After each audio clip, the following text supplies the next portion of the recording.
Bueno, estamos bien y de buenas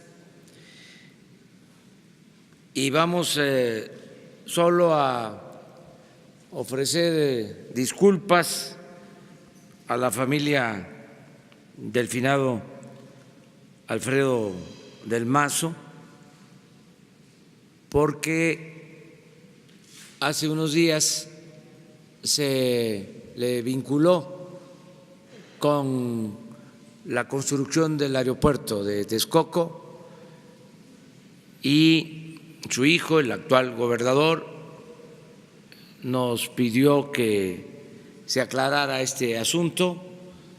Se hizo una revisión de documentos y, en efecto, él no tuvo que ver en lo del proyecto del aeropuerto de Texcoco. En el caso de el ingeniero Alfredo Elías Ayub, él sí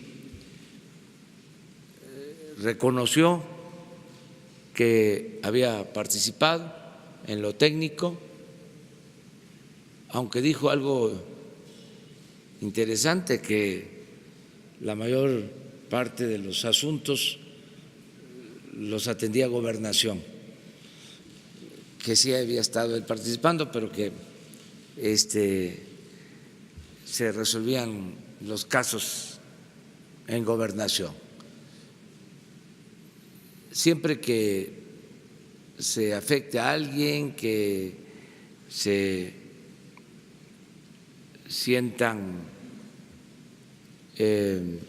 denunciados de manera indebida, cuando se comete una injusticia, cuando se afecte la dignidad de las personas, nosotros estamos en la mejor disposición de rectificar y de ofrecer disculpas, porque no solo es lo que representamos, la investidura, el hecho de que lo diga el presidente de la República o un secretario del gobierno, sino que esta conferencia la ve mucha gente.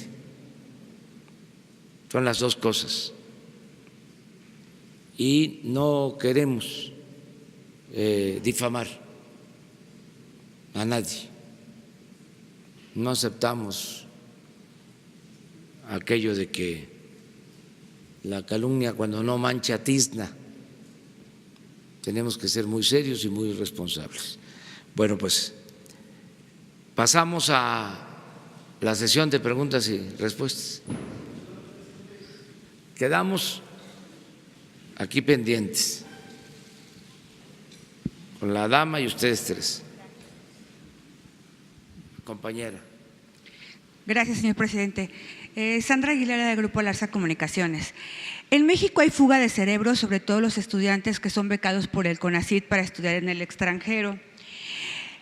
Esos talentos en muchas ocasiones ya no regresan a México porque sus conocimientos no son aplicados para el desarrollo del país. ¿Cómo retenerlos y ofrecerles trabajo en México? ¿Cuál es el plan para este rubro? Gracias. Pues nosotros pensamos que al lograr que vuelva a crecer de manera importante la economía, van a haber muchas posibilidades para ofrecer oportunidades de trabajo a profesionales, a técnicos, a científicos mexicanos. Vamos a tener opciones, vamos a tener alternativas. Hay proyectos muy importantes que están en proceso para iniciarse y llevarse a cabo durante este sexenio. Imagínense, vamos a construir el Tren Maya, es una inversión de alrededor de 120, 150 mil millones de pesos.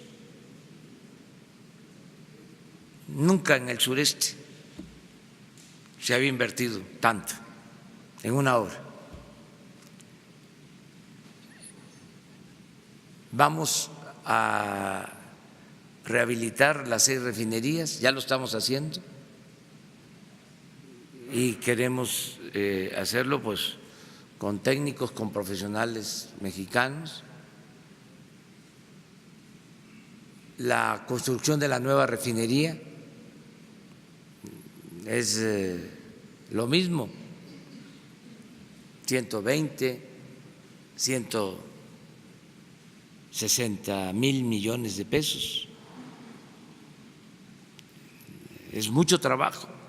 El desarrollo del Istmo, la ampliación de los 2 puertos, Salina Cruz, Coatzacoalcos, la construcción de la nueva vía para el tren en el Istmo.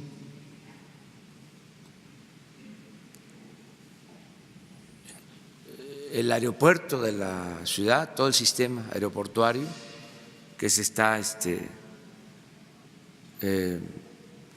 construyendo o que va a empezar a construirse. Hay muchas opciones. Yo espero que los mexicanos tengan garantizado el derecho al trabajo con buenos salarios. Esa es la aspiración.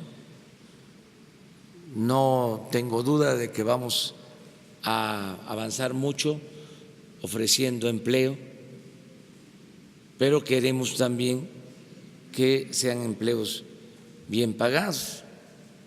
Entonces vamos hacia allá, estoy optimista, vamos a lograr esos propósitos y que los mexicanos que se preparan en el extranjero tengan posibilidad de regresar y trabajar y aportar en su país, que muchos es lo que desean, ¿no? Muchas gracias. Buenos días, presidente de todos los mexicanos, Carlos Pozos, reportero de Líderes Mexicanos y Petróleo y Energía. Presidente, siguiendo su recomendación, hice lectura al Plan Nacional Liberal, publicado el día 1 de julio de 1906, el cual consta de 52 puntos, dividido en 7 secciones.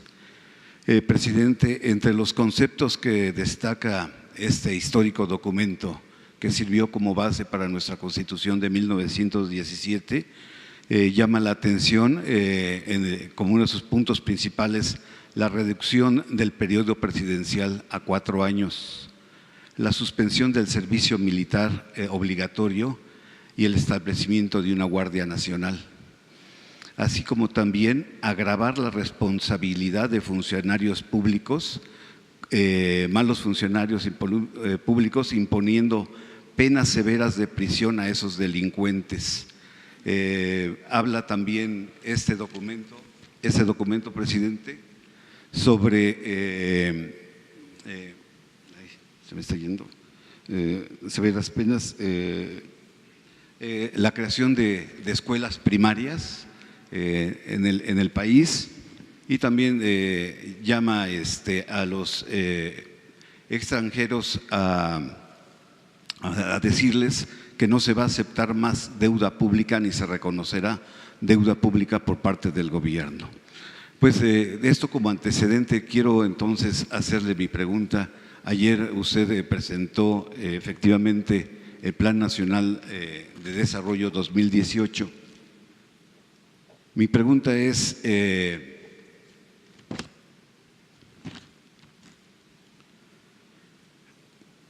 ¿dejaremos atrás con este plan de desarrollo las tasas de crecimiento mediocres que se dieron en administraciones anteriores? En ese mismo documento usted habla de que el contrato social en México está roto, se requiere de un nuevo pacto social, presidente. Pues primero felicitarte por leer el Plan Liberal de 1906, porque realmente es un documento excepcional. Ahora que lo estabas resumiendo, reseñando, estaba yo también recordando sobre otros puntos. Es algo de avanzada. Se publica cuando todavía el magonismo apuesta a un cambio pacífico, cuando todavía se pensaba que se podía terminar con la dictadura porfirista mediante la lucha política, electoral y pacífica. Luego ya se convencen de que no iba a ser posible, ya después viene Cananea y todo lo que conocemos. Pero este es un buen documento. Se dice que lo hicieron en Canadá porque andaban protegiéndose, vivían en Estados Unidos, pero cuando los agentes del gobierno los perseguían en Estados Unidos, iban a Canadá. Y es un muy buen trabajo. Nosotros estamos planteando algo parecido, desde luego a la luz de los nuevos tiempos, de las nuevas circunstancias, pero ellos, ayer lo comentaba, planteaban que era indispensable mejorar el ingreso de los trabajadores para fortalecer el mercado interno. Dice, si el trabajador, el mexicano, tiene ingresos muy precarios, pues va a consumir apenas lo básico y esto no ayuda a las empresas ni ayuda al comercio, mantiene una economía estancada. Entonces su propuesta era reactivemos la economía, planteaban de que no hubiesen tierras ociosas, que se distribuyera la tierra, porque había mucho acaparamiento de terrenos que no se utilizaban. Decía, vamos a producir la tierra, vamos a que haya más producción para que haya más trabajo, más ingresos y más bienestar. Entonces nosotros vamos a crecer en este sexenio. Tenemos el compromiso de crecer al 4%. Lo volví a dejar de manifiesto en el plan de desarrollo, en la visión, que es como un epílogo de cómo veo que va a ser el 2024. Ahí dejo en claro de que vamos a tener un crecimiento del 4%. Esto va a significar crecer al doble de lo que se creció en el periodo neoliberal, en 36 años, porque el crecimiento en todo el periodo neoliberal fue del 2% anual en promedio. Entonces lo que estamos planteando es crecer al doble. Esto les molesta mucho a nuestros adversarios, pero es posible. Hasta los empresarios mexicanos están hablando de crecer al 4%. El presidente del Consejo Coordinador Empresarial, Carlos Salazar, hizo el compromiso de apoyar para que logremos el crecimiento del 4%. Los gobernadores de la CONAGO también le ofrecieron. Los gobernadores de la CONAGO también le ofrecieron. Los gobernadores de la CONAGO, Carlos Slim habló de que es posible. Hay ánimo para eso. Además, ya lo hemos logrado durante mucho tiempo, desde los años 30 hasta los 80, 50 años. Si ustedes ven cómo se comportó la economía en esos 50 años, tuvimos tasas de crecimiento en promedio del 5%. Tuvimos periodos de crecimiento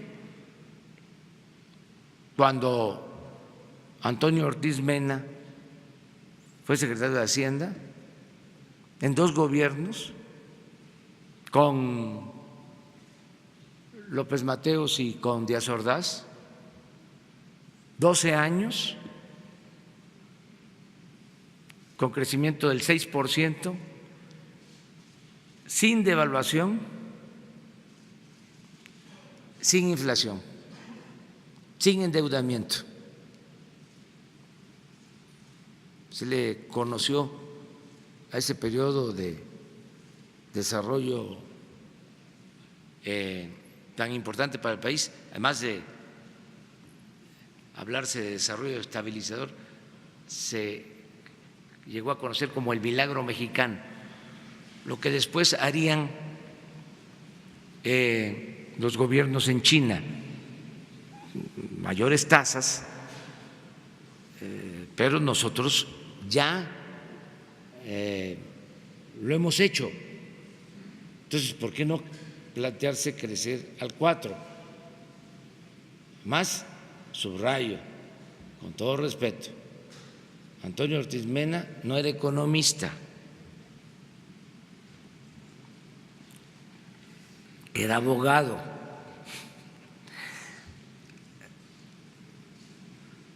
Sí es posible el crecimiento al 4%. Presidente, ¿podría darnos detalles de cuándo, cómo y en dónde será la firma del acuerdo para la concordia con los gobernadores de la CONAGO? Y si usted coincide en que hay crispación y polarización y se busca reconciliar con la firma de este acuerdo. Mire, podríamos firmar el acuerdo, pero en los hechos hay muy buena relación con los gobernadores, con los empresarios, con los líderes sindicales. Ayer estuvieron aquí con nosotros. Tenemos muy buena relación con todos y estamos armonizando, estamos buscando la reconciliación entre todos. Les puedo decir, por ejemplo, de que hay un ambiente de colaboración, de cooperación, de ayuda, distinto a lo que quisieran nuestros adversarios o a veces lo que se plantea, ¿no?, en el discurso político con propósitos de oposición, como es legítimo también, natural. Sí, no podemos descalificar las críticas. La democracia es pluralidad, es discrepancia, no puede haber pensamiento único. Pero bueno, en los hechos hay armonía, hay concordia. Ayer, por ejemplo, hablé del rescate de los mineros y no había tenido oportunidad de comentarle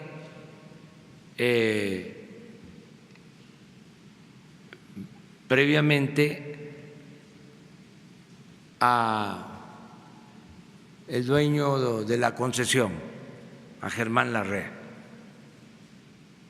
No estaba y consultamos a los familiares porque era un compromiso que hicimos, algo que tiene que ver con la justicia, con el humanismo, y no habíamos tenido oportunidad de hablar con él. Yo le había comentado este asunto en un encuentro que tuvimos hace unos meses. Él me argumentó lo que les dije ayer, que habían hecho el intento y que no habían podido, que habían condiciones difíciles, riesgosas para la exploración, para rescatar los cuerpos. Yo insistí en que teníamos que hacer todo. Bueno, le pedí a la secretaria del Trabajo que buscara a Germán Larrea para pedirle que ayudara. No estuvo. Y como es un compromiso nuestro, ayer lo di a conocer. Ayer mismo me envió una carta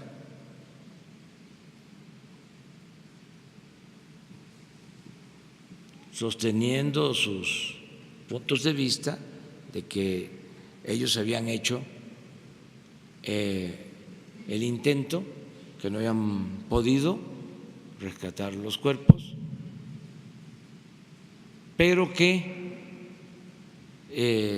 aceptaba ayudar y colaborar, que ponía a disposición de este esfuerzo los proyectos que ellos tenían, los elementos que se necesitaran. Entonces, ¿qué demuestra esto? Pues que están ayudando. El sindicato minero, lo mismo. También. Entonces, sí hay un interés en ayudar, a pesar de que puedan haber diferencias. Siempre hay intereses superiores, causas justas que están por encima de intereses particulares, de intereses de grupos, por legítimos que sean.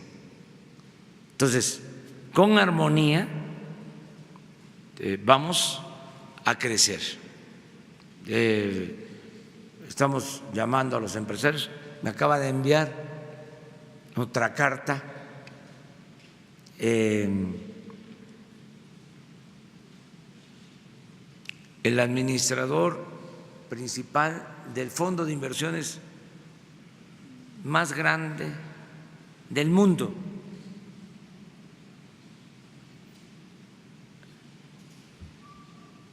diciéndome que quieren hacer en México una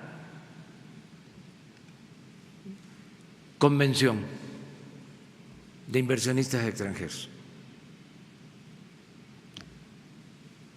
y que tienen confianza en el país. BlackRock. No, BlackRock. el de BlackRock. Les voy a entregar la carta y les voy a entregar la carta también de la REA. No creo que ellos se sientan ofendidos, porque esto demuestra que hay un buen ambiente en el país, hay confianza en México. Yo creo que se debe en mucho a que estamos haciendo valer el Estado de Derecho, que hay un auténtico Estado de Derecho, y se debe también a que saben en el extranjero muy bien, tienen información de que no se va a permitir la corrupción en el país. Y eso generaba mucha desconfianza. Siempre se hablaba de que no habían reglas claras y que no había piso parejo para todos los inversionistas. Siempre habían empresas predilectas en cada sexenio que se llevaban todo. Eso ya no hay favoritismo. Entonces todo esto nos está ayudando mucho. Otro dato que ahí lo ven los analistas, pero de soslayo, está muy fuerte nuestra moneda, no hay depreciación, al contrario. Este mes se apreció, se fortaleció nuestro peso, ya abril. Entonces, estamos tranquilos, va a crecer la economía. Desde luego, no podemos estar todos de acuerdo, sería muy aburrida la vida,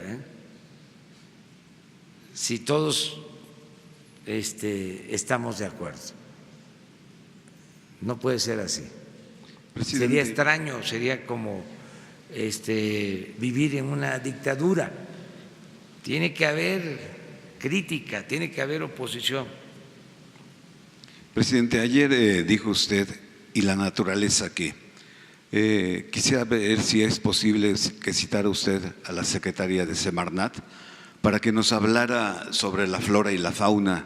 También en ese ámbito hay mucha corrupción, se dio mucha corrupción en el tráfico de especies, en el tráfico de maderas, en el tráfico de cactus, en fin, que nos diera un porqué, y se sigue solicitando permisos ambientales para la construcción de hoteles, para la construcción del Tren Maya, para el aeropuerto, que nos pudiera hacer el favor de citarla. Es la petición que le hago. Gracias. Sí, hacemos el compromiso de que les informe la secretaria de Medio Ambiente.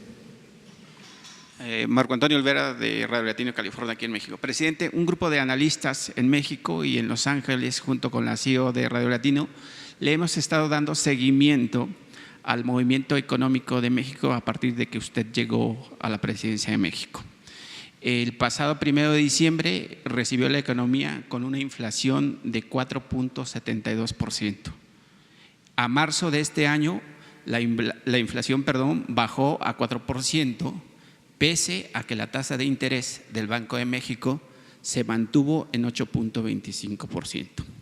Estos resultados, donde se mantiene menos inflación con la misma tasa de interés, está enloqueciendo a los economistas neoliberales, ya que este avance, el que ha hecho su gobierno en tema económico, es inexplicable en el lenguaje de ellos.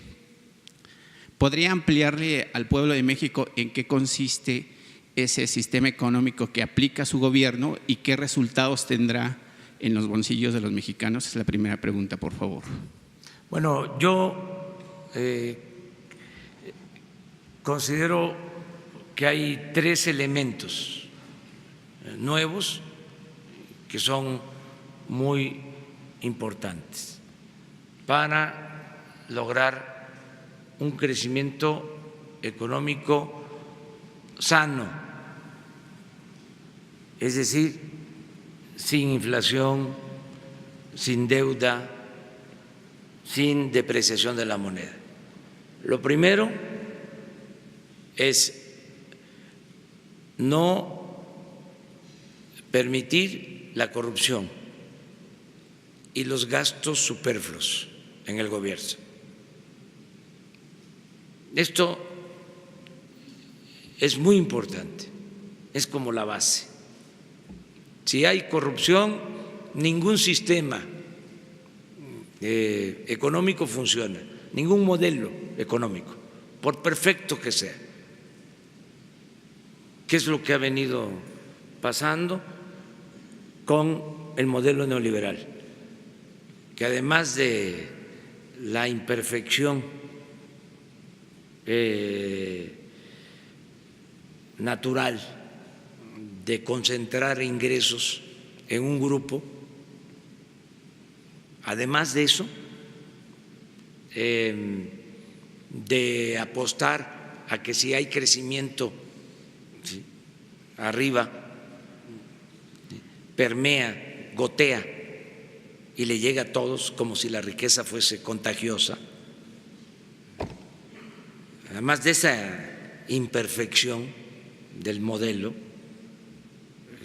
donde suponen que no hace falta que el Estado distribuya el ingreso, distribuya la riqueza, porque el mercado por sí mismo se encarga.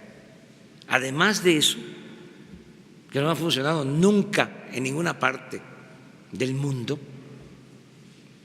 que es una falacia, que ya se aplicó aquí en el Porfiriato y fue un rotundo fracaso. Además, agréguenle, como ellos mismos podrían decir, agréguenle la variable corrupción, menos funciona. ¿Qué modelo resiste contratos leoninos como los de los gasoductos?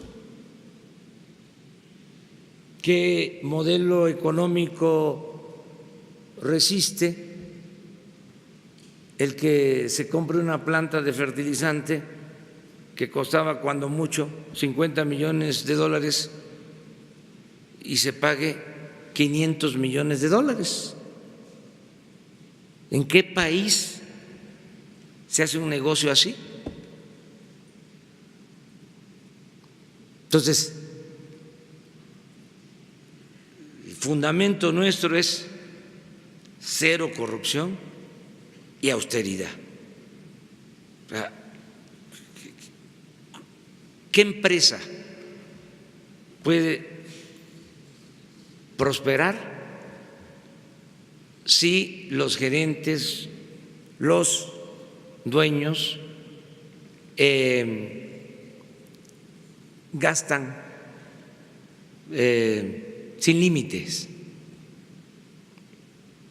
si actúan con extravagancia, si tienen aviones de lujo, si derrochan? Una buena empresa tiene que cuidar los gastos. Entonces, un elemento importante del proyecto alternativo económico es cero corrupción y austeridad. Esto nos va a dar crecimiento. Lo segundo, apoyar la economía desde abajo. El que se distribuyan recursos para beneficio de la gente más necesitada, que se apueste a la creación de empleos, que se oriente el presupuesto a fortalecer la economía popular. Les pongo ejemplos. Hablábamos ayer del programa Sembrando Vida. Este año se van a sembrar 500,000 hectáreas, pero son 200,000 empleos, con una inversión de 25,000 millones de pesos. 200,000 empleos.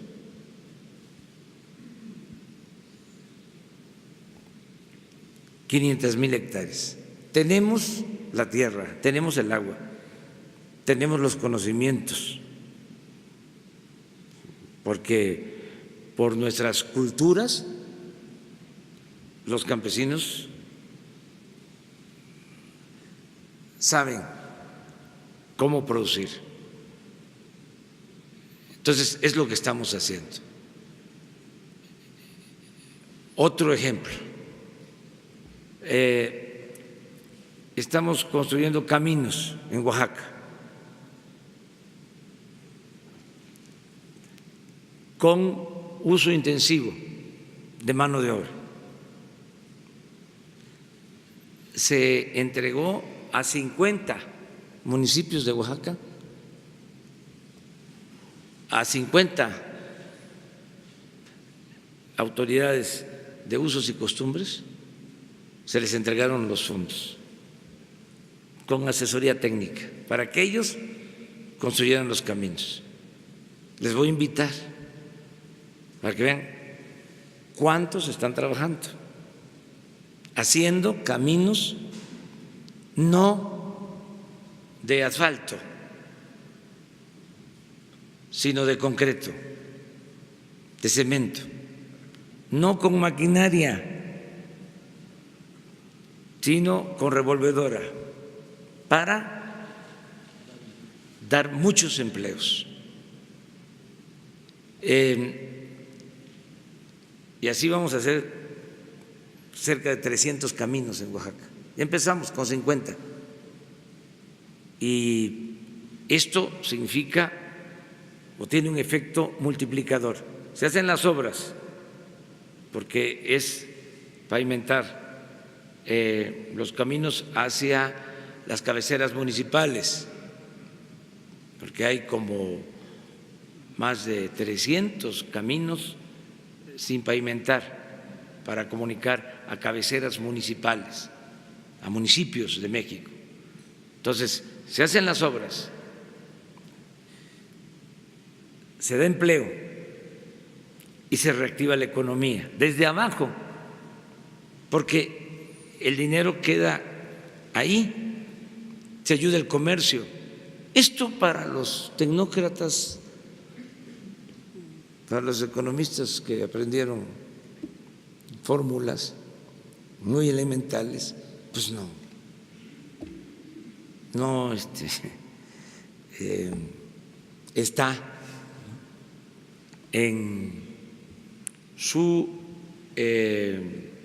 conocimiento, no es algo que manejen. Entonces, la economía, impulsar la economía, ese es el segundo elemento, apoyar la economía popular. Y el tercer elemento es que se promueva el desarrollo, porque no se promovía el desarrollo,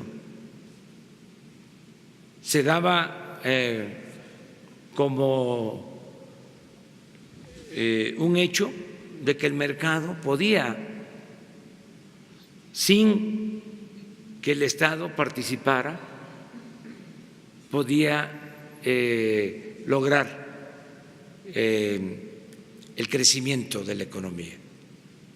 No, el Estado tiene que promover el desarrollo.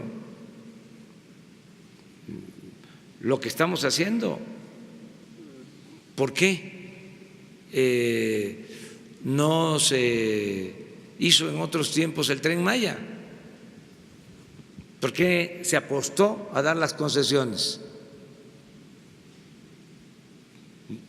Entregar toda la infraestructura de los ferrocarriles de México.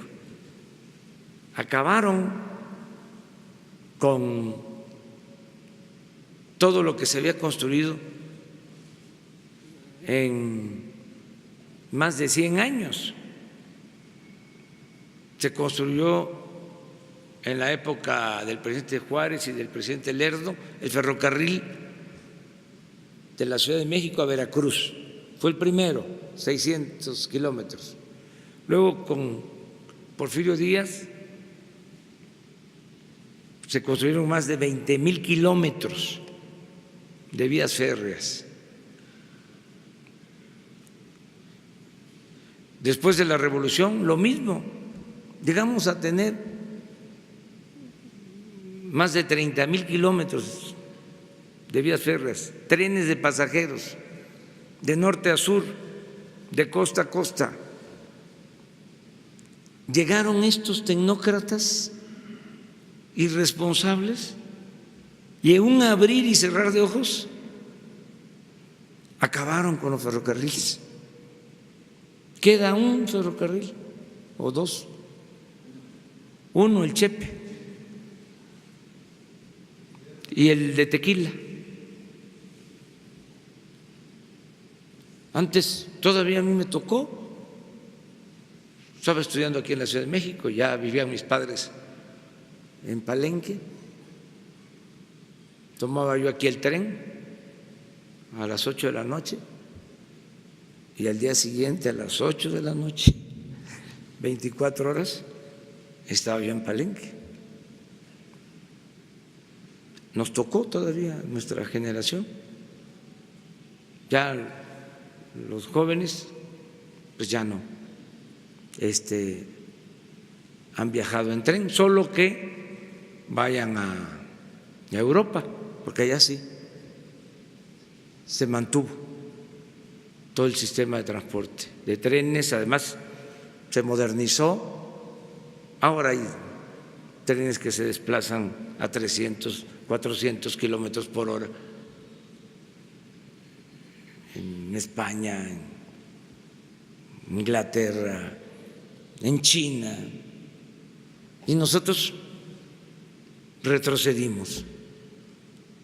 ¿Cómo vamos a seguir con el modelo económico neoliberal? No, vamos a cambiar.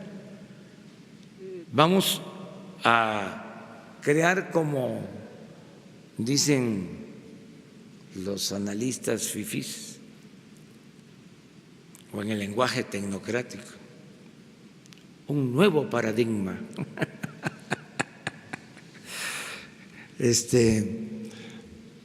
Una nueva política. Y la segunda pregunta, presidente, si la contesta, por favor. El próximo 5 de mayo se conmemora un año más de la batalla de Puebla y el intento de los franceses por quedarse con nuestro país de nueva cuenta. Pero desde 1862 o antes, incluso, la cruenta lucha entre conservadores y liberales sigue hasta nuestros días. Prueba de ello es que el próximo 5 de mayo, el domingo, Francisco Martín Moreno está llamando a algunos mexicanos a que salgan a las plazas para pedirle su renuncia o incluso manifestarles sus inconformidades por las decisiones que está haciendo su gobierno. Estos líderes o incitadores viven en México, presidente, se sirven de México y cobran en México. Es como hacerle unas ranuras al barco llamado México para que se hunda. ¿Qué opinión le merece ese tipo de llamados o acciones de esta gente o escritores que pues están llamando a la sociedad en general? Pues mire, están en su derecho, están ejerciendo su libertad. Yo tengo una opinión de ese periodista, escritor, ya la expresé en un Twitter hace como un año. Búsquenla, ahí se los dejo de tarea. Y eso es lo que pienso. Pero tiene derecho a manifestarse, a expresarse, a oponerse. Somos distintos. Él tiene un pensamiento conservador y eso es, lo hemos dicho aquí, bueno, que haya definiciones, que no haya simulación. Nosotros vamos a conmemorar lo de el triunfo de las fuerzas del ejército mexicano en Puebla, enfrentando a los franceses. Vamos a estar en Piedras Negras, Coahuila. No voy a estar en Puebla. Me invitó el ciudadano gobernador, va a ir en mi representación la secretaria de Gobierno, Olga Sánchez Cordero. Yo no puedo estar en Puebla porque hay elecciones y he ofrecido no visitar estados en procesos electorales, cuando hay elecciones. Me toca una gira en el norte, vamos a comenzar mañana, vamos a estar en la refinería de Cadereyta, Nuevo León, mañana, y vamos a tener un acto en la tarde en Monclova. Luego el sábado vamos a estar en Sabina, Coahuila, y en Acuña, en la frontera. Y el domingo 5 de mayo vamos a conmemorar la batalla de Puebla en Piedras Negras. Ahí vamos a hacer el acto. ¿Por qué en Piedras Negras y en Coahuila? Porque de ahí era Ignacio Zaragoza nació en lo que hoy es el estado de Texas, pero cuando él nace, Texas pertenecía a Coahuila. Ya esa es otra historia que ustedes conocen, que nos quitaron nuestro territorio en esa parte, nos quitaron en la guerra del 47-48 del siglo XIX más de la mitad de nuestro territorio, aunque empezó con Texas en los años 30, los conservadores empezaron quitándonos Texas. Fue la separación de Texas. Primero plantearon que los colonos que habitaban Texas plantearon que no aceptaban la Constitución o las leyes conservadoras y querían el restablecimiento de la Constitución de 1824, pero fue realmente una excusa y por eso se independizaron. Texas se independiza de México y luego se anexa a Estados Unidos. Esa fue la primera pérdida del territorio. Y luego el gran zarpazo, en el 47. Otra excusa, que se les debía un dinero y que se había invadido una parte del territorio de California y el presidente en ese entonces, Polk, demócrata, ordena la invasión y el Congreso aprueba la guerra contra nuestro país y terminan quitándonos más de la mitad del territorio. Entonces corren la frontera hasta el río Bravo y es muy importante recordar también de que en los acuerdos de Guadalupe queda Laredo del otro lado del río como parte de Estados Unidos, pero los pobladores de Laredo, mexicanos, no aceptan el acuerdo, no aceptan pasar a formar parte de Estados Unidos, quieren seguir siendo mexicanos. Y se hace una consulta y la mayoría dice queremos seguir siendo mexicanos. Entonces el gobierno estadounidense, pues en una situación de predominio total, porque ya habían tomado la Ciudad de México, izaron aquí la bandera estadounidense en el Zócalo, en los momentos más tristes de nuestra historia. Ya lo habían hecho antes, pero esta vez fue así, muy fuerte.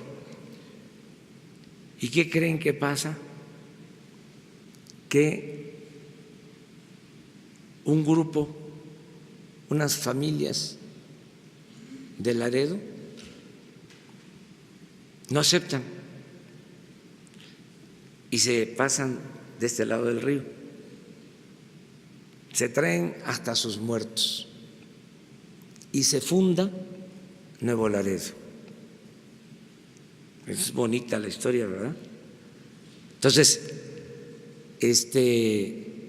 no que nos estemos desviando sino que todo esto es importante recordarlo con motivo de lo del día 5 de mayo.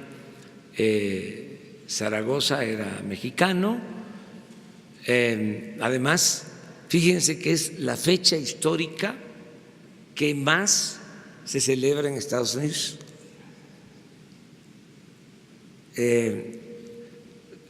Porque fue la defensa de nuestro país ante la invasión francesa.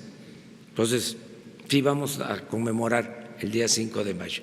No olvidar, nunca olvidar. Ustedes tres y luego por acá. Hubo alguien que se quedó ayer, tú. Buenos días, señor presidente, compañeros de la prensa. Mi nombre es Carlos Domínguez, actualmente trabajo en CDMX Express.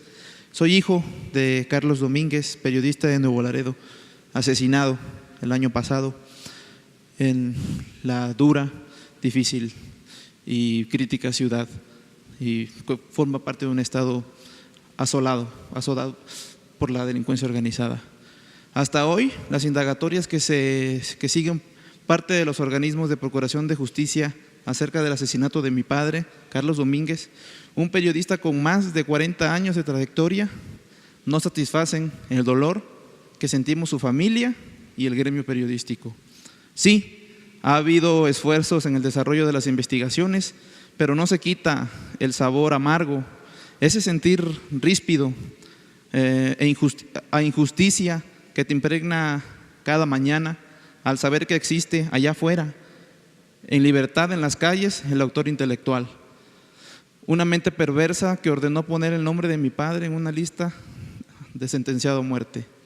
Se dicen muchas cosas del brutal asesinato de Carlos Domínguez, quien fue apuñalado en 24 ocasiones en frente de mis sobrinos, su cuñada, un bebé de 8 meses y 4 años, señor presidente, en pleno centro de la ciudad, a la luz del día. Pero es un hecho que fue asesinado cuando escribía y documentaba una red de desvíos de recursos millonarios a través de empresas fantasmas en los que involucraba directamente al anterior alcalde de Nuevo Laredo, Carlos Cantú Rosas. Quisiera entender por qué el proceso de las investigaciones aún no alcanzan a esta persona, que además se encuentra prófugo de la justicia porque tiene órdenes de aprehensión derivados de otros delitos. ¿Acaso es inmune a la justicia? ¿De qué impunidad goza este siniestro personaje? Pregunto. Quisiera entender también, señor presidente, por qué razón, con todo respeto, su movimiento que le costó tanto trabajo, hoy protege y da una candidatura a una de sus hermanas, Carmen Lilia Cantú Rosas, pero la vía plurinominal en Tamaulipas. La cuestión es que no es para un cargo cualquiera, sino, como lo repito, para una diputación local plurinominal, sin tener trayectoria, fama propia o un trabajo que lo respalde dentro o fuera del partido. ¿Acaso el plan a seguir es colarla en el Congreso para que Cantú Rosas tenga protección, señor presidente? Misteriosamente, hace unos días atrás, uno de los imputados murió dentro del penal de Nuevo Laredo, supuestamente de un paro cardíaco en circunstancias muy extrañas, muy grises. El hoy finado era una de las piezas claves para llegar al autor intelectual de este homicidio, señor presidente. Extrañamente, el mismo día de esta extraña muerte, después de 7 meses de silencio en redes sociales, Cantú Rosas se manifiesta en evidente retórica. He solicitado el resultado de la autopsia de esta persona y hasta hoy, 18 días después, no se me ha notificado nada por parte de la Fiscalía Tamaulipeca. Exijo respetuosamente, como hijo, justicia para mi padre, señor presidente. Es todo lo que pido y es legítimo.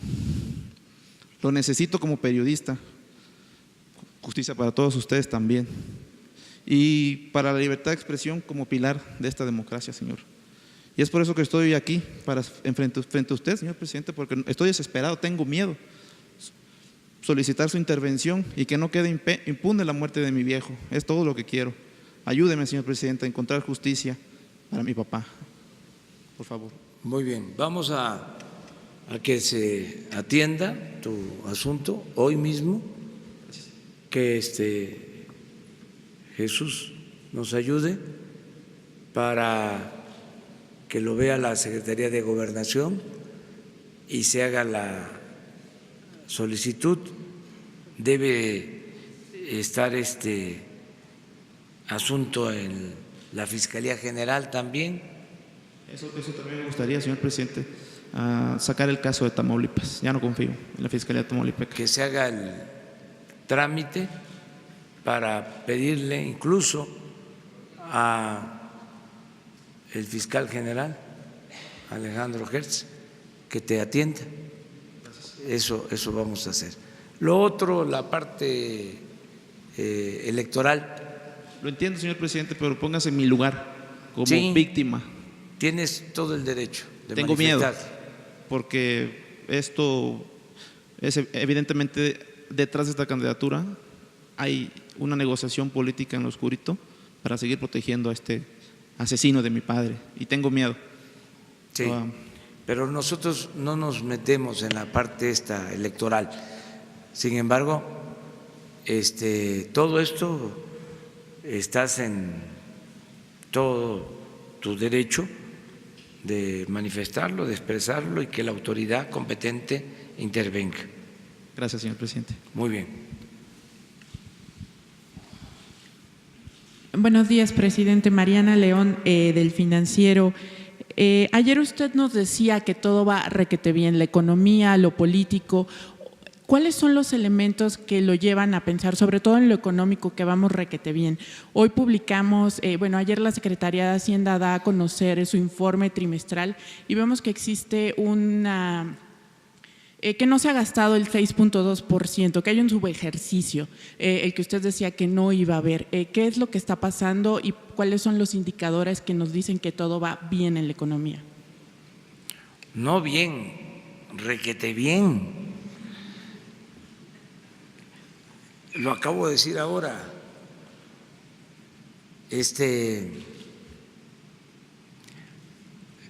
Péguenle un vistazo a cómo andan otros países.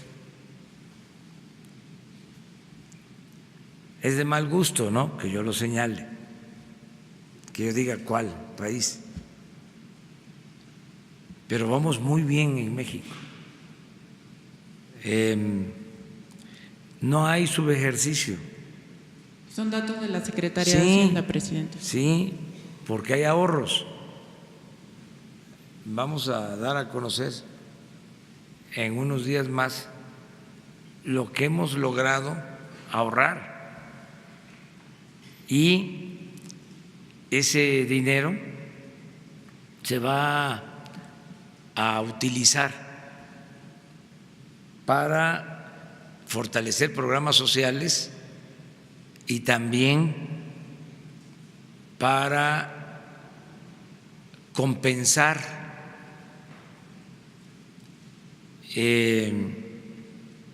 lo que vamos a dejar de recibir,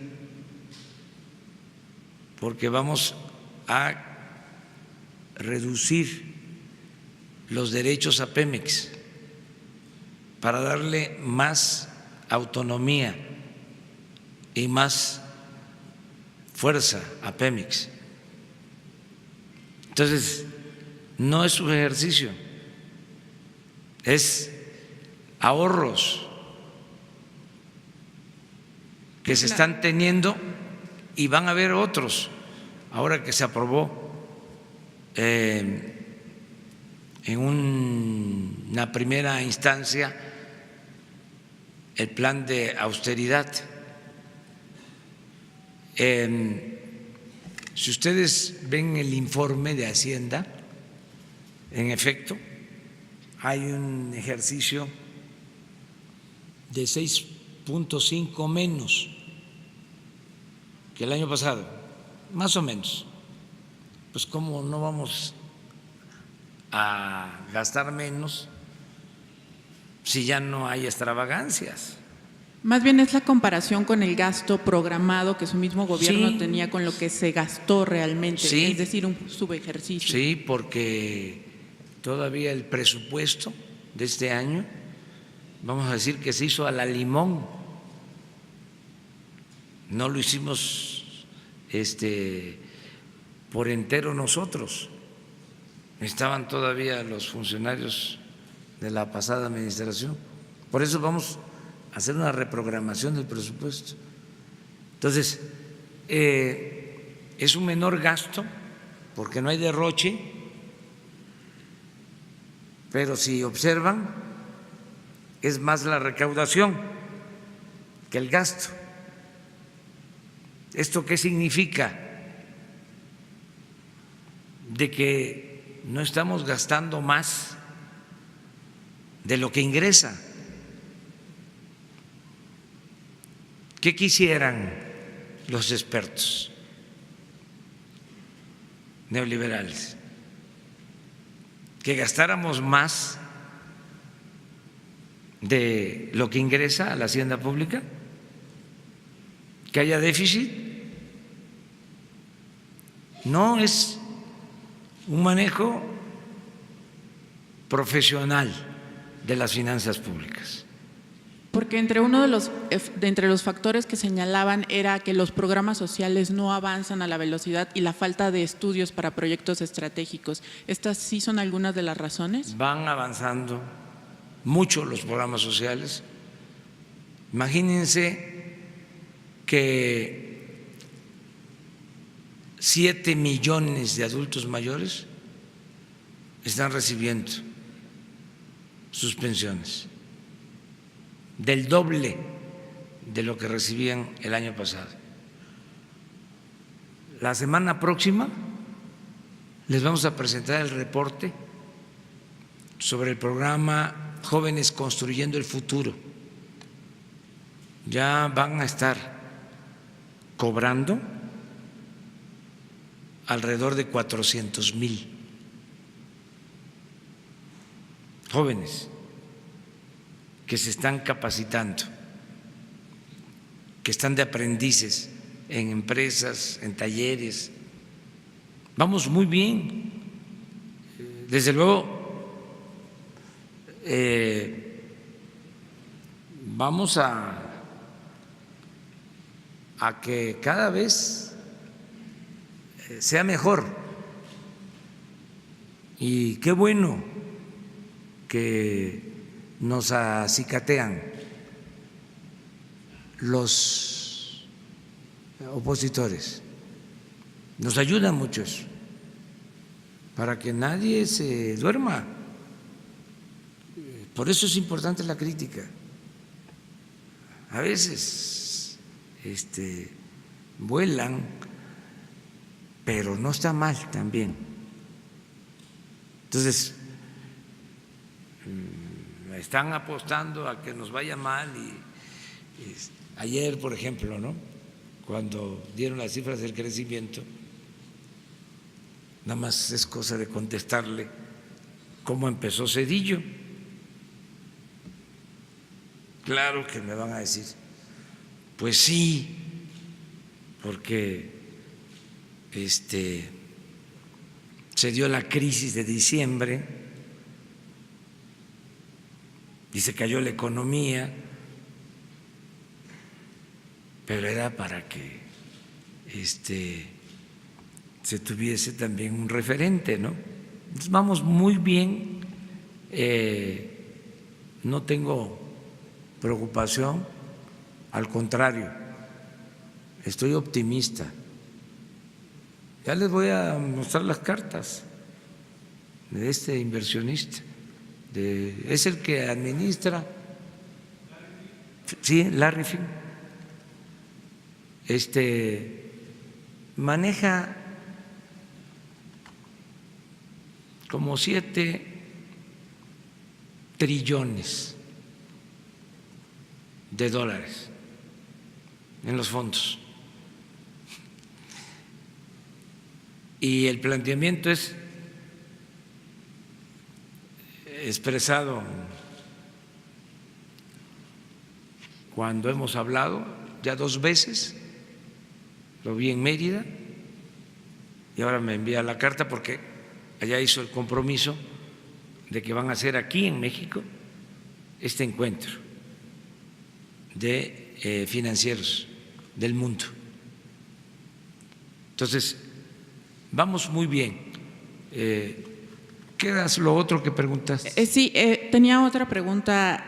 Ayer en el Plan Nacional de Desarrollo se da a conocer una de la parte de seguridad, que será hasta en un plazo de 20 años que se podrá lograr las bases sólidas para asegurar un país con justicia y que la ley se aplique a todos. Este plazo de 20 años es algo que tiene contemplado su gobierno, porque usted nos había dicho que en 6 meses se podía alcanzar la paz, pero que garantizar que haya justicia y paz para todos, ¿sí tomará 20 años para el país?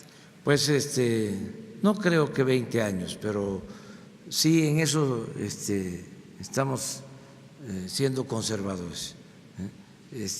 Nos va a ir muy bien. Ya en 6 meses vamos a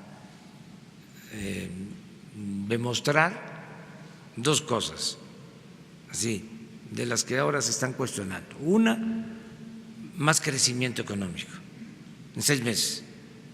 Y 2, como dije, vamos a bajar la incidencia delictiva. Les doy un dato. Aquí vinieron con todo su derecho, ¿no?, a cuestionarnos del crecimiento de la incidencia delictiva en los primeros meses. Resulta que en abril el reporte ya que tenemos es que está bajando la incidencia delictiva. El informe de abril, sobre todo en homicidios. Entonces, hoy, por ejemplo, lo que nos reportaron, 64 homicidios. Ayer 63. No es para echar las campanas al vuelo, pero el promedio era de 80, lo que traíamos, porque nos dejaron un crecimiento de violencia y en homicidios, como todo. Entonces yo dije, vamos a estabilizar y vamos a ir poco a poco bajando la incidencia delictiva. Claro, todavía no es para echar las campanas al vuelo, para cantar victoria, no, pero se está trabajando y estamos avanzando. Y hay cosas muy importantes, por ejemplo, el que no se permita la impunidad, el que sepan los delincuentes comunes y de cuello blanco que ya no hay impunidad. Esto es un buen mensaje. Lo que ayer hablamos sobre los jueces, no se va a permitir la corrupción. Vamos a ser respetuosos del Poder Judicial, pero vamos a estar pendientes. Ya, si hay jueces que están liberando a presuntos delincuentes y antes ni se sabía, pues ahora no. Ahora va a haber también un quién es quién en la justicia. O sea, cero huachicol. No se permite el huachicol en nada. Se hablaba, por ejemplo, de la reforma educativa y que se iba a negociar con las plazas. No va a haber huachicol de plazas. Se acaba la corrupción. Entonces esto ayuda mucho. Entonces, por lo que estamos planteando, va a haber crecimiento y se va a seguir avanzando. Entonces, si no se necesitan 20 años, como dice el Plan Nacional, ¿cuántos se necesitan? ¿Cuánto estima usted? Yo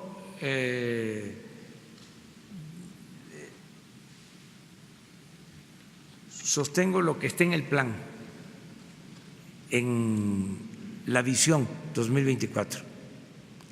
Ahí hay unos datos. O sea, ahí hablo de disminuir el 50% la incidencia delictiva en el sexenio. Ya hablo de crecer al 4%.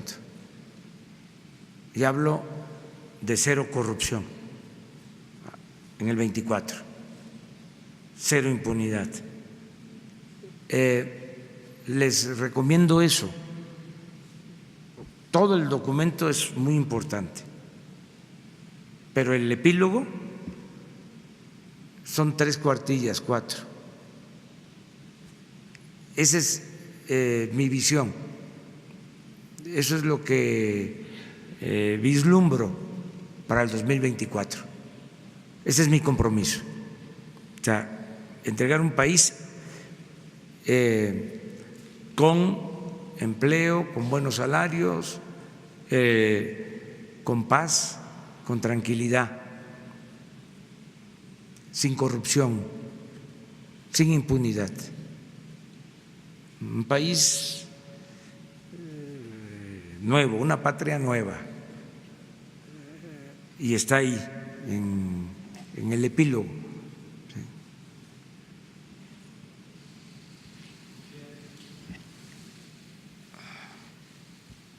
Presidente, buenos días. Soy Humberto Padgett de Fórmula para el programa Ciro Gómez Leiva por la mañana. Mañana será Día de la Libertad de Prensa y a propósito de las agresiones que existen contra los periodistas, después de la violencia lo que las define es la impunidad. Es un trato preferencial que la justicia le da no solo a quienes actúan físicamente contra estos, sino a los beneficiarios políticos de quienes asesinan, amenazan, silencian periodistas. Quienes estamos en uno u otro caso vemos con preocupación esta situación. El compañero Carlos Domínguez acaba de decir que una beneficiaria de esta impunidad es una candidata de su partido, de Morena. ¿Cómo garantizar el fin de la impunidad en contra de los periodistas asesinados, amenazados, si no existe fin a los beneficios políticos de quienes se benefician de esa violencia contra la prensa, señor presidente? Bueno, tú editorializaste porque ya estás dando como hecho de que nosotros estamos protegiendo a un presunto delincuente y eso no es cierto. O sea, nosotros no protegemos a nadie. Sí, venimos luchando desde hace muchos años, pero no para que haya corrupción y para que haya impunidad. No somos iguales. En el caso de Carlos Domínguez, él fue asesinado luego de demostrar, de documentar hechos de corrupción cercanos a los 1,000 millones de pesos que presumiblemente se cometieron durante la administración de Cantú Rosas. Su hermana, la que es candidata a una diputación plurinominal, no tiene más carrera política que la que ha hecho bajo la carrera de su propio hermano. Hace 6 meses era panista. Y se lo pregunto sin ánimo de insultarlo, sino convencido de que hay un verdadero problema de violencia en contra de los periodistas. Sí, hay un problema de violencia contra los periodistas que no se debe de permitir. Se le tiene que dar protección a los periodistas y tiene que terminarse la impunidad. Pero este hecho ¿sí? se cometió en el gobierno pasado, lamentablemente, ¿sí? Primero. Segundo, tú mismo estás planteando, dice, viene de su movimiento, pero hace 6 meses era del PAN. O sea, es un asunto partidista. Entonces, nosotros nos vamos a hacer cargo de que no haya impunidad, sea quien sea. Yo tomé posición como presidente y dije que solo me hacía responsable de Jesús Ernesto, de mi hijo pequeño, porque es menor de edad, pero no me hago responsable de ningún miembro de mi familia. Soy también en esto juarista. Cuando un yerno de Juárez maltrató a un juez y el juez se quejó con Juárez, la respuesta fue: ¿y qué espera para hacer justicia? Yo no voy a proteger a nadie, sea quien sea. Yo estoy aquí porque el pueblo me dio su apoyo para llevar a cabo una transformación, un cambio verdadero. No estoy aquí por la parafernalia del poder, por ser presidente, por el cargo. Estoy aquí porque tengo la encomienda de transformar al país. Entonces, no tengo partido, no tengo sindicato, no tengo medio de comunicación preferido, mucho menos grupo de interés creado. O sea, no somos iguales. Entonces, en el caso del compañero, tiene todo su derecho, es su papá, lo entiendo perfectamente. Me están informando ahora, lo va a recibir el fiscal general. Te va a recibir el fiscal general, ¿sí? Pero no mezclemos las cosas. O sea, no es un asunto electoral. Hay elecciones en Tamaulipas ahora. Entonces, esto enrarece siempre el ambiente. Es un poco lo que sucede, con todo respeto, en Estados Unidos. Como viene la reelección, salen las pasiones en todos lados. Acaban de pasar las elecciones en España, siempre. Entonces, pero vamos a que haya justicia, que si hay pruebas, ¿sí? No hacer juicios sumarios en los medios, si no existen elementos, si no existen pruebas. Hay que esperar. Entonces, nosotros vamos a atender esto, ya lo estamos haciendo, es lo que puedo comentar, y garantizar la libertad de ustedes. Muchas gracias, señor presidente. A propósito del 5 de mayo, con Francia hay un adeudo que son las islas Revillagigedo, La Pasión o Clipperton. Hasta la Constitución de 1857, estas islas formaban parte de la soberanía mexicana.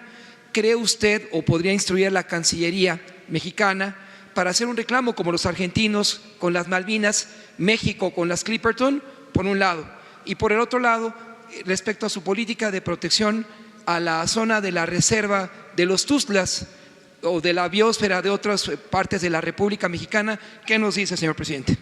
Bueno, que nosotros no tenemos ahora ninguna denuncia pendiente sobre nuestro territorio.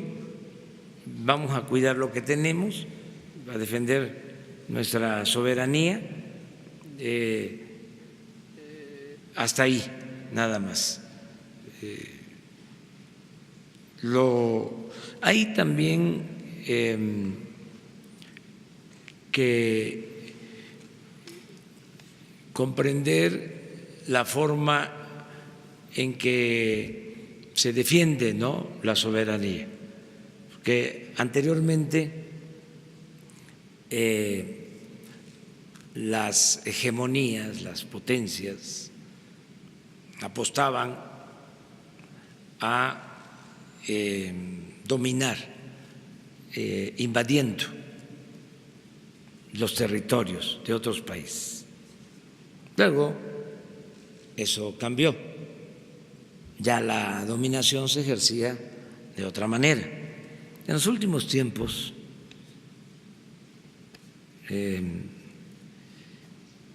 se llegó a decir de que para dominar a México, lo dijo un funcionario estadounidense, ahí va a salir, estoy seguro que me van a ayudar,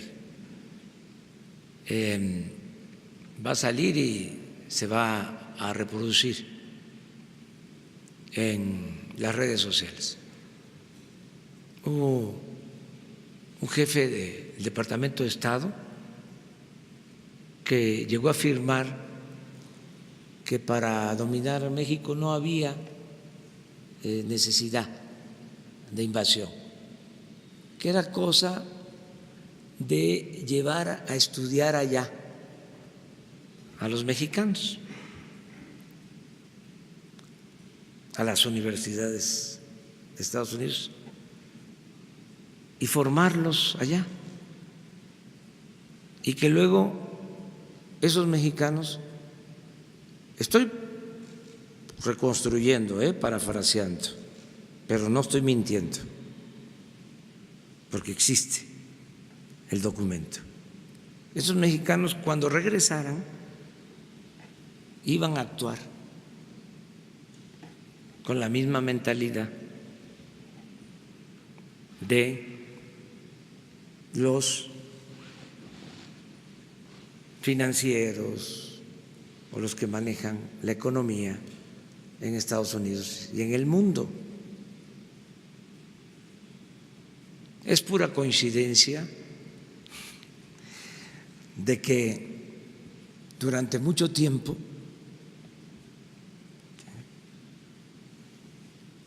las fórmulas, ¿sí?, que se aplicaban en el extranjero, pues eran las políticas que se impusieron en el país. Entonces, hablando de soberanía, ¿no?, pero es interesante recordarlo. Nosotros pues vamos a ser respetuosos siempre de todos los gobiernos del mundo, pero vamos a recuperar las experiencias de nuestra historia. Nosotros queremos inspirarnos en Morelos. ¿Qué decía Morelos en sus Sentimientos de la Nación? Que es un documento extraordinario. Que se modere la indigencia y la opulencia, que haya igualdad. Miren la manera de decirlo. En una frase decía que se eleve el salario del peón. Una frase.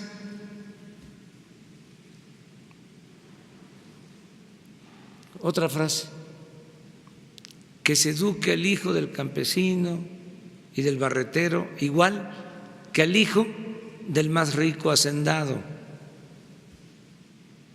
Es educación para todos. ¿Qué otra cosa decía? Que haya tribunales que defiendan al débil de los abusos que comete el fuerte. Ese era Morelos. ¿Para qué vamos a ir a buscar ejemplos en el extranjero? Si tenemos a Morelos, si tenemos a Juárez, si tenemos a Madero, si tenemos al general Cárdenas. Sigamos las lecciones de nuestros antepasados. No, las fórmulas estas ramplonas, simplistas, que enseñaron ahí durante un tiempo, que siguen enseñando. El fin de la historia, ¿sí? Que desaparezca el Estado, que reine el mercado.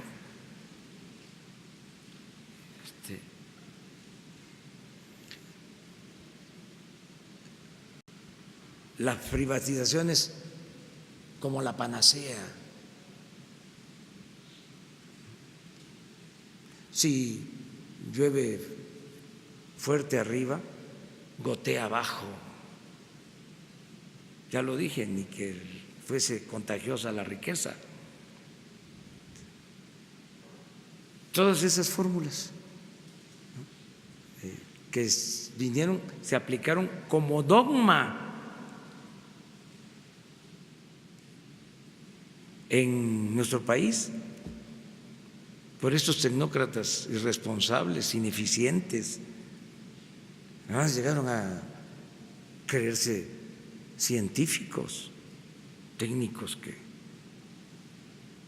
se sintieron científicos, invadieron la administración pública. Ahí están los resultados. ¿Cómo está el país? ¿Cómo dejaron al país? Entonces siguen queriendo dominar, entrometerse, y pensaron que nosotros íbamos a continuar con lo mismo. Pues si la gente votó por un cambio verdadero, por una transformación, no fue un cambio de gobierno, es un cambio de régimen, y vamos nosotros a aplicar, como lo estamos haciendo, una nueva política. El funcionario al que usted hizo alusión del Departamento de Estado fue el segundo secretario de Estado del presidente Ronald Reagan, George Pratt Schultz. No, fue antes. Antes. Del de Wilson.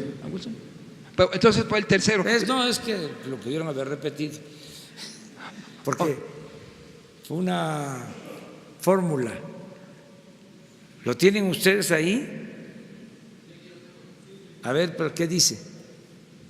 Es interesante, ¿no? Además ya con esto terminamos, porque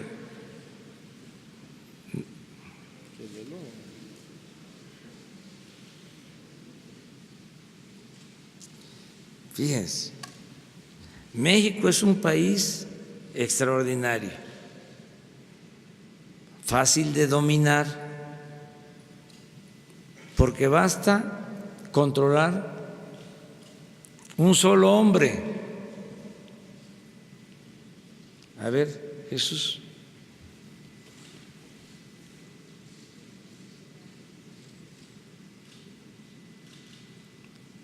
El presidente. Tenemos que abandonar la idea de poner en la presidencia a un ciudadano americano, ya que esto llevaría otra vez a la guerra. La solución necesita más tiempo.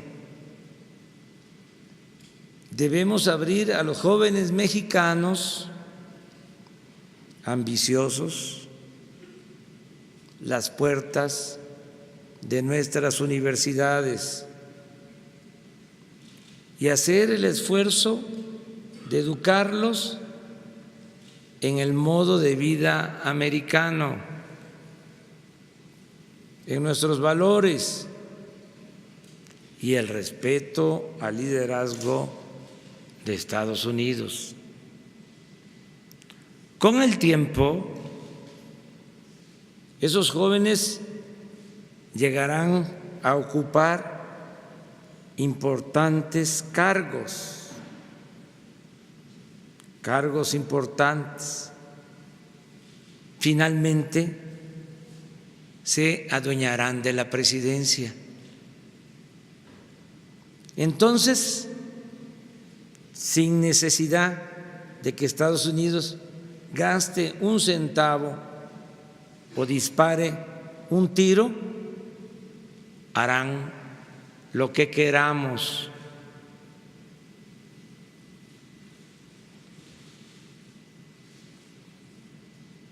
Y lo harán mejor y más radicalmente, y agregaría afanosamente, que nosotros. ¿Este es de qué año es? Secretario de Estado norteamericano del 15 al 20, de 1915. La frase es 1920. Bueno, muchas gracias.